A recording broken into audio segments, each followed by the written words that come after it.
잠깐 예측치보다 더 소비되나 했더니 다시 또 천연가스 재고량이 증가하는 모습을 보이고 있습니다. 천연가스는 지난 금요일의 상승이 무색하게 제법 큰 폭으로 오늘 하락했어요. 차트로 봐서는 다시 저점을 확인하러 가는 모습이네요. WTI도 소폭 하락 중에 있습니다. 아마도 이제야 사우디의 초과 생산량 영향이 미치는 모습으로 보입니다. 역시 유가는 지정학적 리스크에도 공급 과잉 우려에 더 시선을 둔 듯 하네요. 크지는 않지만 한 주간 1.6% 정도 하락했다고 하니 말이죠.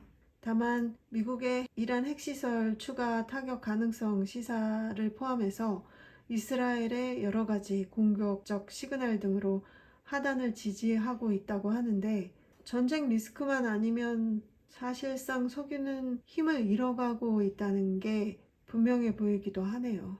이란이 계속해서 핵 협상 여지는 열어두고 있다고 하는데, 이는 시간 끌기인지 아니면 트럼프의 주장대로 정말 핵 개발 동력을 잃어서인지 그야말로 서로 간에 눈치 게임 중이지 싶어요.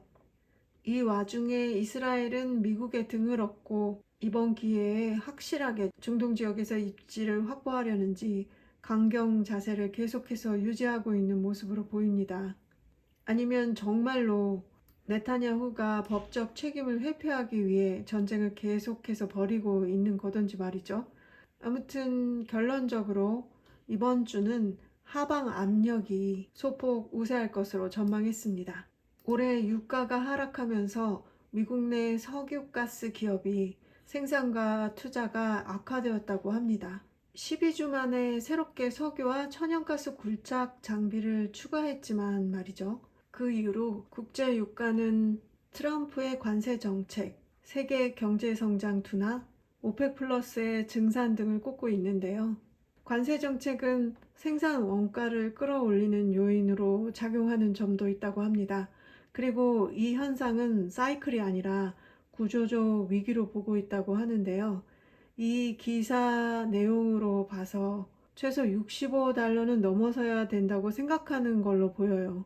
그런 와중에 오랜만에 굴착 장비를 추가했다는 것은 유가가 65에서 $70 선을 유지하는 등 손익분기점을 소폭 넘어섰기 때문이라고 합니다. 이로써 $65가 유가의 어떤 기준점으로 봐야 하나 그런 생각이 드네요. 그리고 앞선 기사에서 다루지 않았던 내용이 여기에 있습니다. 얼마 전에 트럼프가 러시아에게 휴전에 응하지 않으면 관세를 100% 부과할 것이라고 엄포를 놓았던 기억이 있어요. 그 생각이 다시 나는데, 50일 기한을 주었다고 하는데 만일 실현된다면 천연가스 중심으로 글로벌 가격이 상승할 수 있다고 보고 있습니다. 석유도 마찬가지고요. 그런데 예전에 얘기할 때는 500%까지 얘기했었나 봐요. 그래서 상대적으로 시장 충격은 당장은 미미했다고 얘기하고 있는 것으로 보입니다. 오펙 플러스의 증산이 이 충격에 대해 버퍼 역할을 할 수 있을 것이라고 기대하기 때문인데, 그렇다고 하더라도 에너지 자체의 변동성이 높아지고 지정학적 충격에 더 취약해질 것이라고 하네요. 거기에 더해 천연가스는 더 취약하다고 하는데요. LNG 공급 증가 속도가 이 충격을 따라가지 못할 것으로 보고 있습니다.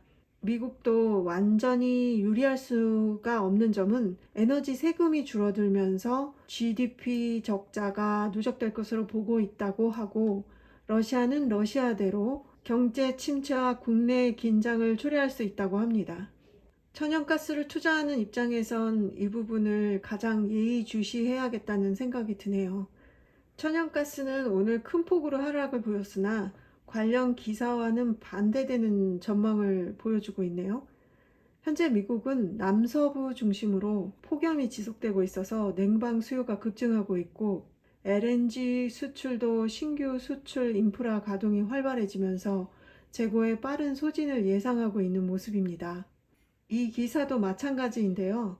탈탄소 시대에도 불구하고 천연가스는 현재 비OECD 국가들과 아시아에서 소비가 특히 급증하고 있으며 중국도 10년 새에 2배나 소비량이 증가했다고 합니다. 이런 와중에 미국은 생산과 수출 그리고 소비 모두에서 상관왕을 차지했다고 하고요. 그럼에도 천연가스는 결국 과도기 연료로서 저탄소 가스 생태계의 다리 역할이 될 것이다 라고 마무리하고 있어요. 결론적으로는 그래도 당분간은 천연가스 수요가 늘 것이라는 게 핵심인 것 같습니다. 오늘 좀 특히 뉴스를 자세히 살펴본 것 같네요. 저는 저번에도 얘기했다시피 WTI 인버스를 보유 중에 있으며 혹시 크게 상승한다면 더 매수할 것이고 큰 폭으로 하락한다면 매도할 생각입니다. 천연가스는 정방향으로 레버리지 보유 중이고요. 오늘 기사들로 봐서는 천연가스에 좀 더 들어가야 하나 싶기도 한데 세상에 믿을 수 없는 게 뉴스이긴 하죠. 모두들 성투하세요. 오늘은 여기까지.